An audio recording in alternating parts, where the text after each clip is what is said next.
Hello everyone, I am Thota. Me and my classmates Utkarsh, Prathamesh and Sirsha will be presenting on the topic named as Revolutionizing Medical Imaging, Exploring Tortuosity in Diabetic Vascular Health and Brain Structure Analysis. Introduction. We have included two research studies mainly focusing on tortuosity. The first one is related to diabetes. We'll see how tortuosity can help identify how critical the situation is just by analyzing the tortuosity in conjunctival vessels which is present in the eyes.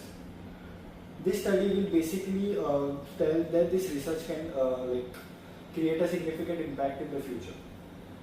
The second one is the use of tortuosity for brain structure analysis. Here tortuosity is being used to conduct various analyses for interrogating complex structures like blood vessels and brain morphology. In this study, a novel 3D measurement technique has been carried out.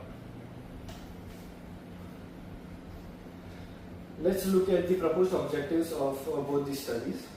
In the first study, the three objectives are: first is to identify changes in conjunctival vessels using tortuosity measurements. Second, to implement methods for detecting axial vessels for accessing tortuosity. The third is to find out relationships between diabetic duration with respect to change in tortuosity. In the second study, the three objectives are: first one is to develop methods for measuring 3D tortuosity.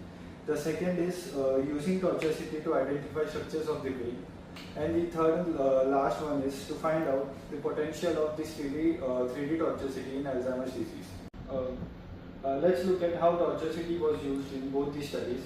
In the first studies, it was used for measuring the impact of diabetes on the blood vessels in the eye. Here we can see the scattered motion of these blood vessels. By analyzing this, the severity of disease can be identified. The second is it was used for comparing vascular changes of normal healthy human being and the diabetic one. And the third is tortuosity was used to identify the disease duration. It means longer the disease, more the structural changes of the vessels. In the second study, tortuosity was used for measuring and aiding characteristics such as brain tissue. And the second is tortuosity was used as biomarkers for Alzheimer's disease. And the third is it was used for monitoring changes, which can be used for improving diagnostics. Now I will hand over to Utkarsh for further explanation. So let's go to the study one. So in this study, we are going to analyze the diabetes and conjunctival vessels tortuosity. So first of all, let's know what is diabetes. So diabetes is associated with the loss of capillaries and microvessels dilations in conjunctiva, similarly known as vessel changes in retina. So this is related to the vessel changes in retina which causes the conjunctiva as shown by Rohan 2. So this changes in vessel causes the diabetes. So yeah, but we don't know what is the effect of tortuosity on this. So in this research, we have came across a new thing about how conjunctiva and the tortuosity are related together. So yeah, dilation of larger vessels and capillary dropouts are well-known signs of retina of diabetes. Also, microvessels dilation and loss of capillaries have been observed in conjunctiva also. So there are many methods. There are many methods of finding the conjunctiva, but they are very time consuming and it may lead to the blindness of the patient, which can be very effective. So in this paper we came across the tortuosity, which help us know how this is related to tortuosity. So in this, what they did is there was participation of different age group. So between that age group, it was like age 7 to age 60 or something like that. So what they did is they took the image of each patient's right eye, and while taking the image, they used green filter illumination optics, which improve the contrast between vessels, because because we don't they did not want to zoom in the picture, because zooming in the picture may affect the orientation. So in this is the picture of a 45-year-old lady, which was taken during the scene. So image processing was carried out by a Gaussian derivative of an image. This algorithm was used to identify vessels, axes and edges, and also detection and measurement of conjunctival vessels. So this Gaussian derivative nearly, I guess, detected 20,000 to 50,000 vessels location in the eye. So just imagine how good was that, which then they used to derive the tortuosity. So how they derived it? The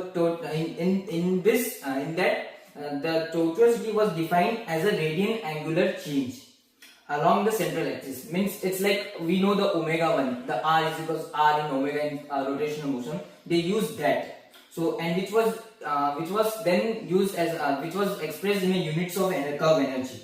So, in this, how they calculated it, I was telling that. So vessel tortuosity was defined as square of a radian angular change along the central axis of vessels identified by the algorithm.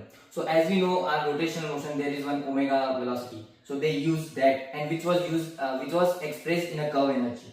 So measures of vessel tortuosity were obtained from all the vessels of different populations. Means, as I told you that different age groups were introduced to it.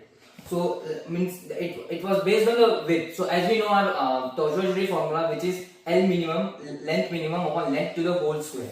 So they took 25 micrometers to 25 to 40 micrometers, 40 micrometers to 80 micrometers, or more than 80. These dimensions were chosen prior to represent capillaries. So with this, they form a table which helped them know which is the most tortuous one. So let's go to the table. So what's the table? What table tells us? Mean vessels for control and percentage in tortuosity with different duration of diabetics were analyzed. Data presented. So this is from 1 to 6, 6 to 21, 21 to 69, and per 10 years. Means this is all for 10 years. So in this, this was considered to be most tortuous because of the because they are not good at the environment, and it can affect them nicely. So this p-value trend was considered to be the most tortuous one in the thing, which was vessels less than 25 micrometers, and the vessels which were 25 to 40, 40 to 80, and 80 micrometers were nearly 60 to 50% tortuous. And yeah, so this is what this table tells us, and in result it tells us that they use mainly 3 parameters. First was duration of diabetes, grade of diabetic, and diabetes status. So with this, I'll hand it over to Prathamesh for talking about the brain morphology in tortuosity. Yeah. Let's start with the second topic, that 3D tortuosity and brain structure analysis. First, we come across the curvature. The curvature is nothing but the ratio of angle of contingency upon length of R. Second is the measurement of tortuosity. For this, we came across slope chain code method. In this, the A represents the product of slope change, whereas the tortuosity, it represents the sum of slope change over the entire element. The measurement of tortuosity in 3D, it has 4 steps. First is the voxelized representation. In this, the 2D image is 2D data has been processed, and it is generated in a 3D contour. You can see from this image. Then there is contour tracking. In this, this is used to straight line the segment for each slice in all the 3 directions. Now, once the first 2 steps has been performed, there has been error, because after performing first 2 steps, we need to perform the third step, which is filtering the stair step artifact. Now, the reason to perform this is that the stepping artifact is an issue which is predominant because the lines deviate from horizontal and vertical angles. As a result, the image which we will be producing would be quite messy. So to avoid this, we perform these two steps, which is downsampling of the contours. In this, we reduce the sampling frequency of the contours by a factor of 10, helping to minimize the stair-stepping artifacts while preserving the morphological details. Second one is the digital straight segment algorithm. Once the all first two steps and the downsampling is been performed, we pass the image through a digital straight segment algorithm, which selects the vertices that define the straight element. Now, after following all these three steps, there is finally the measurement of tortuosity. Here, the equation 1 for all the three directions represents the chain element.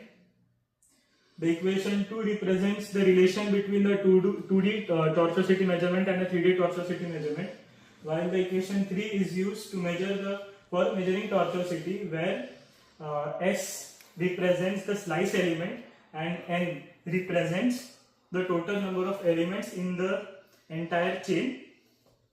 From this, we calculate the tortuosity. Now let's come to the application part. As we all know, Alzheimer is a neurodegenerative disorder in which there is a loss of grey matter of the brain. Now we will see how tortuosity will help us in detecting the Alzheimer. Now this is a picture of brain with 4 lobes, which is the frontal, parietal, occipital and temporal. Now in this study, we have compared a normal human brain and a brain of Alzheimer patient. For this, the sample size for Alzheimer patient was 37 and for normal humans was 27. They have compared the tortuosity values for each lobe, that is frontal, parietal, occipital and temporal. Now you can see from this table the difference between the tortuosity value of a normal brain and a Alzheimer patient's brain. The tortuosity value is decreased in Alzheimer patient's brain as compared to the normal human brain. Now they have performed a Wilcoxon test. In this, you can see that the p value is quite less than the z value. This is a significance that this result shows that there was statistical significant difference in 3D tortuosity measurement. The positive z-score value indicate that the values were higher for normal human brain than the person suffering from Alzheimer.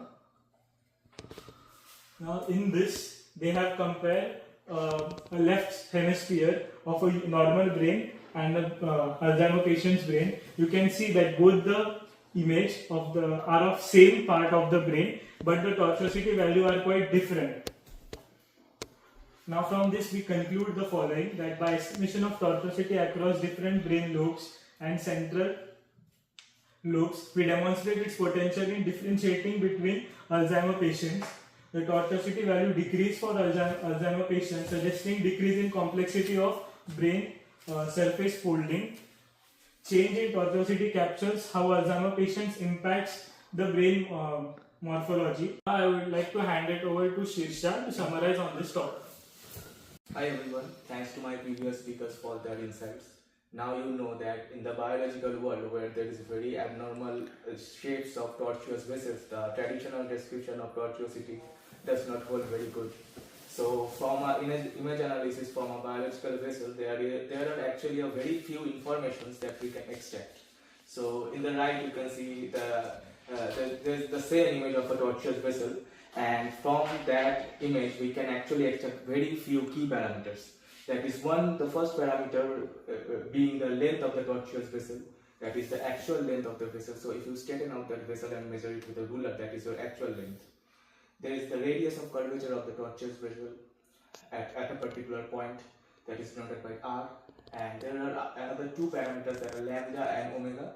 Lambda is the wavelength, and this is measured from one point of inflection, distance between one point of inflection to another point of inflection, and omega is the angle the tortuous vessel makes with the horizontal.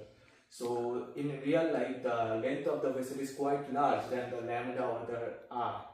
So to nullify that effect, we are describing this research actually describes two dimensionless number that are L by R and L by lambda. So L by lambda is called the sinuosity of the curve, and we will later see what is the application of the sinuosity of the curve.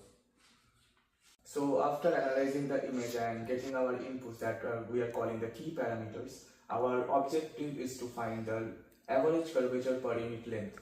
So intuitively, if you think the average curvature of a curve per unit length will give us how much the curve is deviating from a straight path while traveling to one point to another point. So in the left, you can see OC is our curve representing a vessel segment, and on that, if we have a point P, we can describe the location of that point P through these two parametric equations, where T being the variable parameter. And from that, if we take the average curvature as an integral square average of the derivative of the variable parameter along the vessel, we can obtain the C bar, that is the average curvature per unit length. This is the formula for C bar. So the curve with minimum average curvature is derived using the calculus of variations and Lagrange multipliers, which are solved by elliptical integrals. For now, due to time constraint, I haven't included the whole derivation. You can check out the paper for the whole derivation. But if we just take a look at the final expression for the curvature per unit length, that seems very interesting. So if you take a look at this final expression for C bar, there is actually two parameters that we have previously obtained from the image analysis. We can observe those two. So we have L and we have omega. So if we have two vessels and we fix the L, that is the length of the two vessels, so still the curvature can be different for those two vessels because of this omega. But if you recall the traditional formula to measure tortuosity for two different vessels of same length, the tortuosity value is actually the same between two fixed points, but we get different curvature because we have different omega. So that's why this kind of characterizations are needed, so that we can further evaluate two tortuous shapes differently. So if omega, that is the angle made with the horizontal, increases, the sinuosity also increases, the curve becomes more sinus. So we can actually see that as the omega increases, the curve becomes more steep, and the curvature also increases, and also the L by lambda, that is the sinuosity we defined at the very first slide, that also increases. And this kind of sign fitting actually works very well with some of the test cases that they have encountered. And like for a fixed value of omega, that is 42 units, the actual results show very less deviation than the result we calculate using this formulas.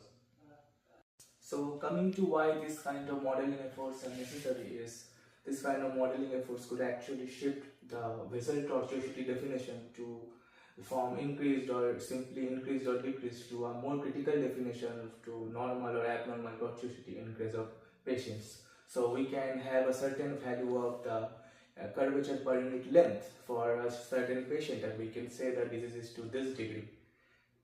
So this critical description of tortuosities are very necessary for detecting some of the diseases.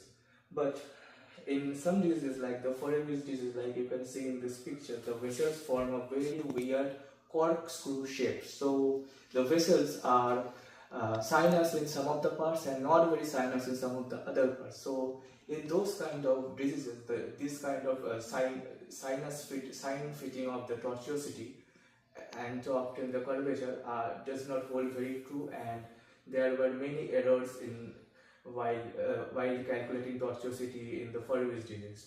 So we have to still investigate further upon this kind of topics and come up with various new description how can we measure tortuosity.